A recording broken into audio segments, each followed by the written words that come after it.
Queridas irmãs e queridos irmãos em Cristo, é sempre com muita alegria que voltamos aqui para juntos refletirmos sobre belas lições que nos são trazidas pelos mensageiros dos planos espirituais superiores, nos mostrando caminhos novos, nos abrindo a mente e refletindo sempre por uma coisa que há 2000 anos vem nos sendo dita: temos que aprender a amar, a servir e a ser úteis.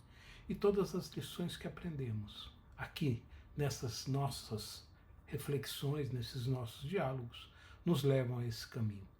E hoje, mais uma vez, para iniciar nossos estudos, vamos recorrer ao livro Espírito da Verdade para a nossa harmonização com a lição número 29, onde Emmanuel nos diz: se tens fé, baseada no capítulo 27, item 11 do Evangelho segundo o Espiritismo. E diz-nos Emmanuel: em doutrina espírita, fé representa dever de raciocinar com responsabilidade de viver. Desse modo, não se restrinja à confiança inerte, porque a existência em toda parte nos honra, a cada um com a obrigação de servir. Se tens fé, não permitirás que os eventos humanos te desmantelem a fortaleza do coração. Transitarás no mundo, sabendo que o divino equilíbrio permanece vigilante e, mesmo que os homens transformem o lar terrestre em campo de lodo e sangue, não ignoras que a infinita bondade converterá um e outro em solo adubado para que a vida refloresça e prossiga em triunfo. Se tens fé, não registrarás os golpes da incompreensão alheia, porquanto identificarás a ignorância por miséria extrema do espírito e educarás generosamente a boca que injuria e a mão que apedreja.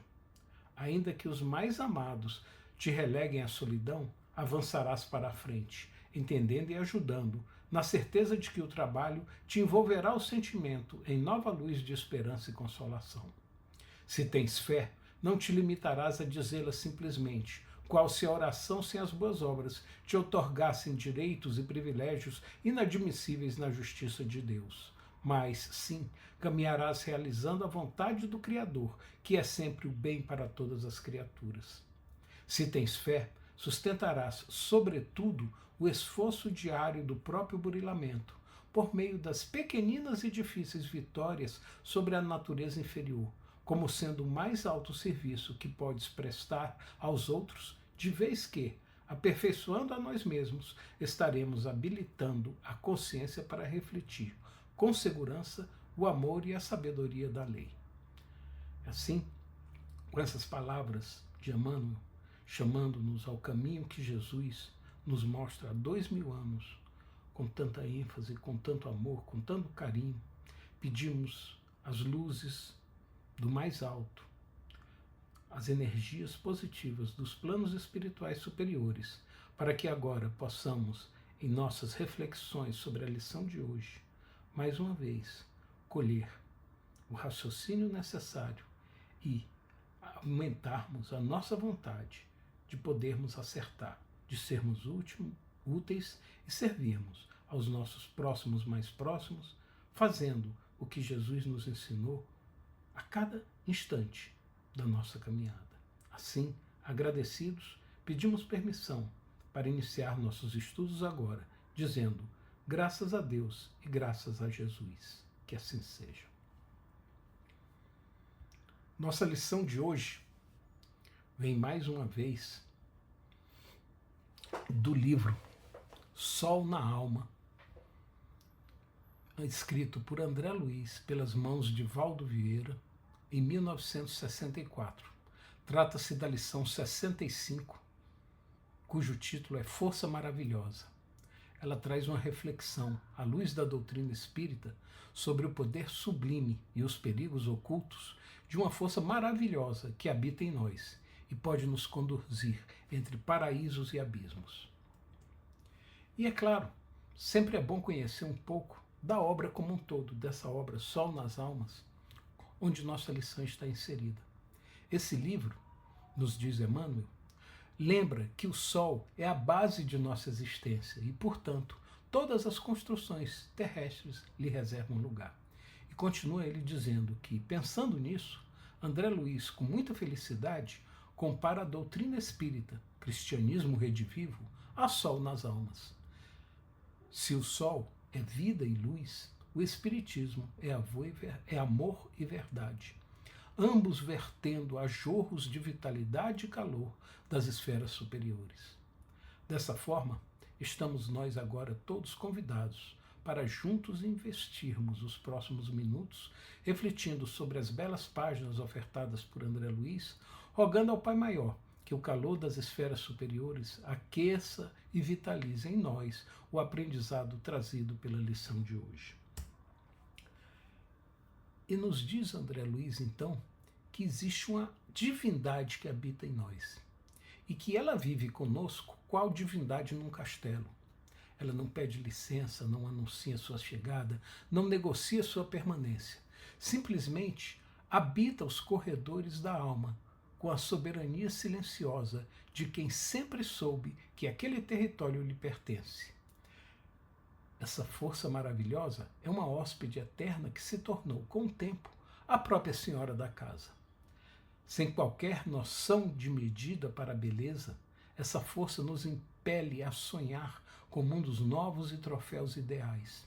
Ela não conhece limites porque não foi feita para conhecê-los.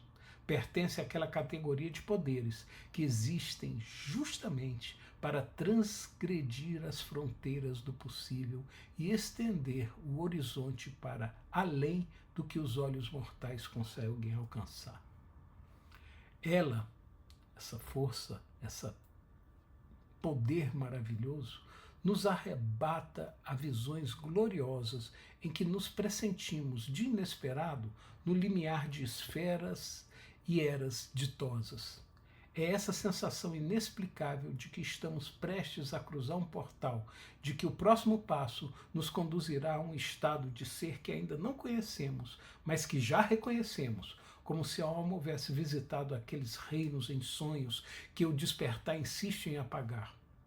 E nós, com a inocência de quem tomamos passaportes no rumo de paraísos ignorados, deixamo-nos conduzir por essa força que não pede explicações, nem apresenta mapas. Que força incrível essa, né, que nós temos dentro de nós.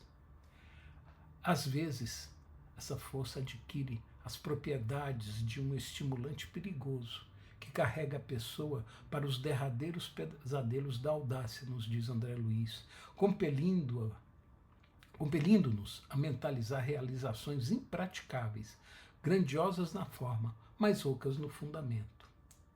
Em outras ocasiões, essa mesma força assemelha-se a entorpecente e empolgante, engodando a alma com a exposição de cenários deleitosos nos quais se sente chamada a usufruir uma felicidade impossível, bela demais para ser real.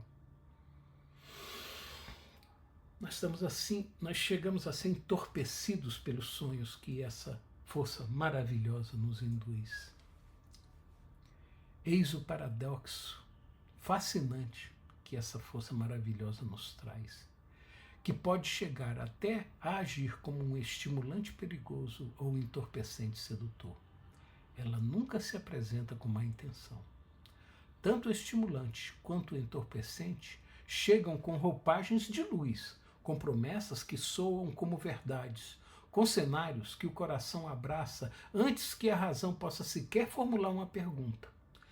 É quase que instantâneo. É precisamente essa aparência de bondade que a torna tão difícil de discernir e, em certos momentos, vira perigosíssima. O estimulante nos empurra para a ação desordenada, aquela coragem que não conhece prudência e confunde temeridade com bravura. Já o entorpecente nos paralisa na contemplação, convencendo-nos de que a visão do paraíso já é o paraíso, de que conceber a glória equivale a conquistá-la. Ambos, estimulante e entorpecente, são filhos da mesma mãe, e ambos podem conduzir ao mesmo despenhadeiro por caminhos opostos. Por outro lado, sem essa força maravilhosa, raciocínio e sentimento vagueariam transviados por falta de alimento adequado. Esta é a verdade que os críticos dessa força maravilhosa frequentemente esquecem. Antes de ser um perigo, ela é uma necessidade vital para cada um de nós. A mente sem ela é como um jardim sem água. Pode sobreviver alguns dias com o que acumulou, mas progressivamente murcha, resseca e perde a capacidade de florescer. O sentimento sem essa força maravilhosa é sentimento sem direção, emoção que arde, mas não aquece nada, chama que consome sem iluminar. O raciocínio sem ela é cálculo frio, operação aritmética aplicada à vida, incapaz de conceber o novo porque só sabe reorganizar o que já existe. A criatividade vai embora. Juntos, razão e sentimento dependem dessa força para encontrar o alimento que os sustenta e os orienta num abrir do futuro, numa criação nova. Porém, se essa força maravilhosa age sozinha, sem o contrapeso da disciplina, sem a bússola do discernimento, atira a razão para o cálculo desproporcionado e arrasta o coração às ondas abismais do descalabro emotivo. É da profundeza desse abismo que a mente se transfere com facilidade para a queda em obscuros compromissos para repetidas reencarnações de sofrimento e resgate. Um ciclo que os espíritas reconhecem com seriedade e reverência. Nós sabemos o quanto é duro ficar nesse vai e vem de reencarnações. Nós sabemos o quanto nós podemos nos perder por nosso sonho, por sentir, por abandonarmos o discernimento, por abandonarmos a disciplina, por abandonarmos a razão. Quando essa força age sozinha, sem o freio do discernimento, pode comprometer o caminho da alma por encarnações inteiras de aprendizados dolorosos. Em nós, que buscamos seguir os ensinamentos de nosso Mestre Jesus por meio da doutrina espírita, encarnados e desencarnados, essa deidade, dessa força maravilhosa, acende cartazes luminosos, anunciando reinos encantados de ventura fictícia. O aviso da lição de André Luiz é dirigido especialmente a nós, porque o ambiente cristão espírita, descortinando visões elevadas com mensagens edificantes e inspiradoras dos planos superiores, e sua constante lembrança de que todos nós evoluiremos, cedo ou tarde, oferece um solo particularmente fértil para que essa força maravilhosa floresça sem controle. Habitualmente, essa força coloca metas e vitórias antes de esforço e luta, lidando acima de tudo com esboços e projetos, aliás, indispensáveis a qualquer edificação nobre, termos esboços e projetos. Ela costuma embriagar-nos com perspectiva de conquistas sem labor e ascensões sem transposições de obstáculos. Trabalhar, transpor obstáculos é importantíssimo em nossa vida. Quantas vezes, no seio das comunidades espíritas, nos encontramos mais apaixonados pelo ideal do que comprometidos com a prática diária que o ideal existe? O ideal é importantíssimo, mas ele exige uma prática, um esforço diário, nosso, de crescimento, de reforma íntima, de nos aprimorarmos. E isso a gente não pode esquecer em nenhum momento. Não há maldade nos movimentos dessa força. Há antes uma sedução natural. O espírita vive cercado de horizontes magníficos. Nós falamos da imortalidade da alma, da progressão infinita dos espíritos, das possibilidades de mundos mais felizes. São verdades que essa força maravilhosa abraça com deleite e que, sem a disciplina adequada, ela transforma em destino garantido, em vez de conquista trabalhada. A gente passa a pensar que tudo isso vem de uma forma que a gente já tem direito a isso, mas nós temos que trabalhar para todas essas coisas. Às vezes corremos o risco de celebrar vitórias antes de travar as batalhas, ver o fruto antes de plantar a semente, sentirmos-nos evoluídos antes de ter praticado a virtude. Em outras, nos arriscamos a usar as belezas da doutrina como fuga da responsabilidade presente. Trocar o serviço concreto pela contemplação indefinida de ideais distantes. Por fim, podemos confundir a vivência emocional de uma ideia elevada com a incorporação real dessa ideia ao caráter e à conduta cotidiana. Olha que perigo. Confundir essa vivência de uma ideia elevada com a incorporação real dessa ideia ao nosso caráter, à nossa conduta cotidiana, que é o que precisamos fazer. Essa força usa as belas palavras como sendo cores hipnóticas e as grandes emoções como pincéis fantásticos, nos diz André Luiz, imobilizando-nos em epopeia de ilusão dentro das quais acordamos comumente desalentados. O quadro que ela pinta é magnífico, a obra que ela promete é sublime, mas enquanto contemplamos extasiados a tela ilusória, o tempo real está correndo lá fora, esvaindo-se entre nossos dedos, e o despertar traz consigo a fria consciência do que não foi feito, do que não foi construído, do que não foi conquistado na prática, do bem que deixamos de fazer. Acordamos desalentados quando não temos suficiente juízo para guardar-nos em responsabilidade e serviço. O desalento não é uma punição, é simplesmente o contraste brutal entre o paraíso que imaginamos e o ponto em que nos encontramos, distância que só o trabalho consistente poderia ter diminuído. Passado se foi. Vamos fazer um futuro diferente? Há uma beleza cruel nessa dinâmica toda. O mesmo poder que poderia ter sido o motor da nossa transformação converte-se em seu substituto. Vivemos as emoções da vitória sem ter enfrentado a batalha. Experimentamos o sabor da chegada sem ter percorrido o caminho. E quando a realidade insiste em se apresentar com a sua geometria implacável, a queda é proporcional à atitude ilusória, à altitude ilusória em que estávamos. Sonhamos, devaneamos, mas a realidade não é assim. Faltou o trabalho, faltou a aplicação, o dever cumprido. Por isso, nós devemos nos preservar das miragens que esbarram em sombra e vazio, clareando o plano íntimo, vendo que nós estamos conhecendo-nos a nós mesmos, preservamos-nos contra essas miragens. A expressão é precisa e profunda. Trata-se de um trabalho interior, de iluminação interna, de trazer consciência para os movimentos que a essa força maravilhosa realiza nas câmaras mais secretas de nosso ser.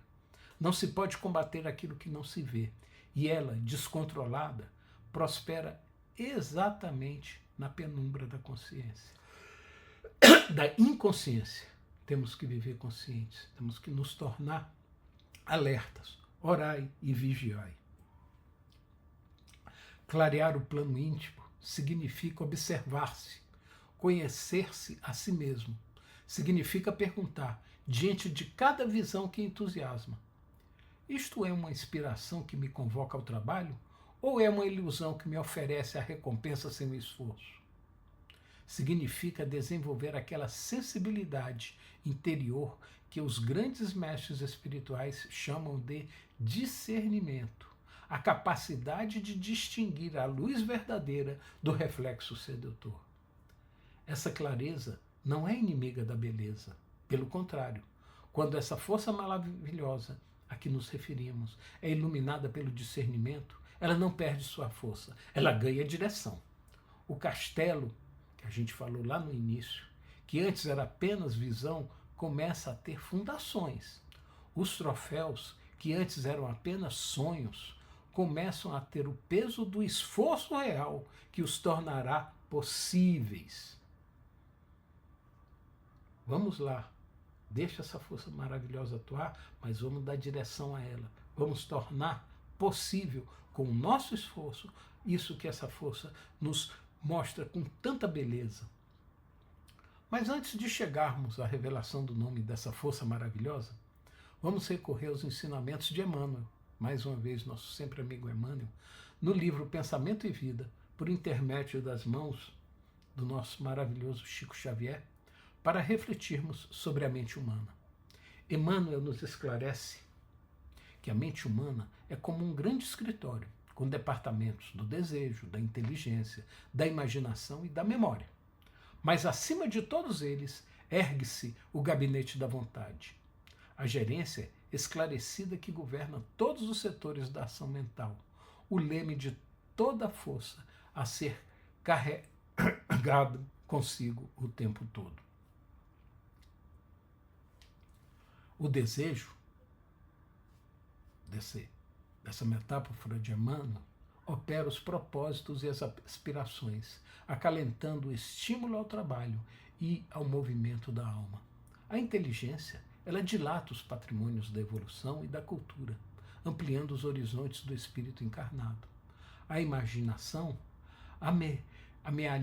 amelheia as riquezas do ideal e da sensibilidade, gerando formas no espaço interior da criação. A memória arquiva as súmulas da experiência, fiel guardiã dos registros que moldam a jornada evolutiva. Acima de todos eles surge o gabinete da vontade, a auréola luminosa concedida pela divina providência à razão, após a multimilenária viagem do ser pelas províncias obscuras do instinto. A vontade é, assim, o leme de toda a força. Sem a vontade, o desejo compra ao engano aflitivos séculos de sofrimento. A inteligência aprisiona-se na enxovia da criminalidade. A imaginação gera perigosos monstros na sombra. A memória cai em deplorável relaxamento. Só a vontade é suficientemente forte para sustentar a harmonia do espírito, impondo o jugo da disciplina sobre os elementos que administra, mantendo-os coesos na corrente do bem. E aí a gente já pode chegar, a partir dessas reflexões de Emmanuel,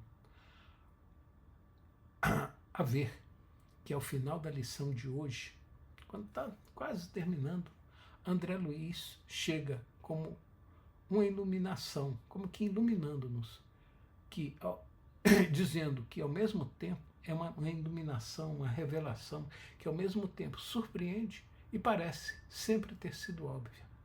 Toda a construção poética de sua mensagem, a divindade no castelo, o estimulante perigoso, o entorpecente sedutor, os pincéis fantásticos e as cores hipnóticas tinham um nome simples, íntimo e humano. Imaginação. Estamos tratando o tempo todo da nossa imaginação. Ela não é uma entidade externa, não é força cósmica alheia à nossa vontade. É nossa, emerge de nós, responde a nós, pode ser educada por nós. E é precisamente por ser tão nossa que sua influência é tão profunda e tão difícil de perceber. Como é difícil ver os próprios olhos sem o auxílio de um espelho. André Luiz não condena a imaginação, pelo contrário, afirma com clareza, precisamos dela, nada faremos de proveitoso sem ela. É uma das faculdades mais preciosas que o Criador depositou na alma humana, uma centelha da capacidade criadora divina que nos distingue entre os seres encarnados e nos habilita a participar, ainda que modestamente, do processo contínuo de criação e ordenamento do universo. Ela tem grande potencial criador e não conhece limites intrínsecos, apenas os que lhe impomos pela disciplina ou pelos quais nos perdemos pela ausência dela. Ela possui duas faces, que pode construir paraísos ou pode construir abismos. Tudo depende da mão que a guia e do discernimento que a orienta. Discipliná-la ou ser por ela dominado é nossa fundamental decisão. Esta é a escolha que se coloca diante de cada um de nós, seres pensantes em cada momento de nossa existência. Portanto, disciplinemo-la sobre os trilhos do discernimento e da lógica. A metáfora ferroviária utilizada por André Luiz é feliz e precisa. Os trilhos não eliminam o movimento, o direcionam. Um trem sem trilhos não é mais livre, é apenas incontrolável, destinado ao desastre com uma certeza matemática. Os trilhos não diminuem a velocidade nem a potência da locomotiva, garantem que toda aquela energia chegue ao destino pretendido. O discernimento é o primeiro trilho, a capacidade de examinar cada visão que a imaginação apresenta e pergunta por sua substância real. É esta visão, oferecida pela imaginação, compatível com as leis espirituais que conhecemos? Olha que pergunta. Exige de nós crescimento e esforço ou apenas nos oferece a ilusão do crescimento sem o seu custo? Temos sempre que fazer essa pergunta quando começamos a imaginar. Ela nos convoca à responsabilidade ou nos permite fugir dela com boa consciência? Estamos indo no caminho da responsabilidade? E a lógica é o segundo trilho. A análise serena das condições reais, dos recursos disponíveis, dos passos necessários, dos obstáculos previsíveis. Não a lógica fria que nega o espiritual, mas aquela racionalidade saudável que sabe que mesmo os projetos mais elevados precisam de método, tempo, esforço e humildade para se concretizarem no plano denso da matéria. Juntos, discernimento e lógica não aprisionam a imaginação, a libertam para sua função mais nobre. Não apenas sonhar com destinos, mas traçar os caminhos reais que a eles conduzem. Uma imaginação disciplinada é infinitamente mais poderosa do que uma imaginação solta, porque sua energia não se dispersa em miragens, concentra-se em realizações. Imaginação sem obrigação será sempre um espetáculo fascinante na plateia dos sonhos, a exibir-se no palco do tempo perdido. Essa imagem poética, mais uma vez oferecida por André Luiz, é de uma beleza melancólica. Ela nos diz que o espetáculo é fascinante. Não é uma fantasia feia ou grosseira, mas algo genuinamente belo. E é justamente essa beleza que torna a perda tão profunda. A plateia dos sonhos é um lugar confortável. Não há exigências, não há riscos, não há possibilidades de fracasso, porque não há tentativa real. Podemos assistir ao espetáculo repetidamente, sempre com a mesma emoção de quem vê pela primeira vez, sem nunca precisar subir ao palco real, que é áspero, incerto, exigente e transformador. O palco real da vida é diferente da plateia dos sonhos. Nele, os erros têm consequências e os acertos têm o sabor insubstituível do que foi verdadeiramente conquistado. É nele que a imaginação disciplinada encontra sua razão de ser. Não como entretenimento da alma, mas como instrumento de sua evolução. O tempo perdido na plateia dos sonhos não é recuperável. Mas o tempo presente, iluminado pelo discernimento, pode transformar-se em tempo de construção real para cada um de nós. Cada hora de serviço, cada ato de responsabilidade, cada passo concreto em direção ao ideal nos melhora, nos mostra o caminho verdadeiro a ser seguido. A mensagem central dessa lição de hoje pode ser sintetizada nessa tríade: sonhar, discernir e realizar. Não são etapas que se excluem, são dimensões que coexistem e se nutrem mutuamente no ser humano maduro. A imaginação fornece o sonho, o discernimento examina e orienta, a ação responsável concretiza. Precisamos da imaginação e nada faremos de proveitoso sem ela. Mas disciplinada sobre os trilhos do discernimento e da lógica, como disse André Luiz, ela deixa de ser uma divindade caprichosa num castelo inacessível e torna-se uma parceira fiel no trabalho de construção do próprio destino espiritual. Obrigação não é a negação do sonho, é o compromisso sagrado de torná-lo real. Vamos repetir? Obrigação não é a negação do sonho, é o compromisso sagrado de torná-lo real. E ao fechar essas nossas reflexões de hoje, caras irmãs e caros irmãos, ficamos com a consciência de que a força mais maravilhosa que conhecemos não habita em algum plano distante, não é privilégio de espíritos evoluídos, não depende de condições extraordinárias para se manifestar. Ela vive em nós, agora, neste momento, nesta encarnação, neste instante de estudo e de reflexão. A imaginação é nossa, e porque é nossa, somos responsáveis por ela. Essa responsabilidade não é um fardo, é um privilégio extraordinário. Significa que cada ser humano carrega em si o germe de sua própria transformação, a semente de seus mundos futuros, o esboço vivo das eras e esferas ditosas que o aguardam além das fronteiras do tempo presente. A nossa querida doutrina espírita, com sua visão luminosa de evolução infinita, não nos chama à passividade contemplativa diante dessas possibilidades. Muito pelo contrário, chama-nos ao trabalho consciente, ao serviço responsável, à construção paciente, sempre alimentados pela imaginação que sonha os destinos, sempre guiados pelo discernimento que traça os caminhos, sempre movidos pela vontade que transforma sonho em passo, passo em caminho, caminho em chegada. Assim, como nos disse André Luiz, imaginação sem obrigação será sempre um espetáculo fascinante na plateia dos sonhos, a exibir-se no palco do tempo perdido.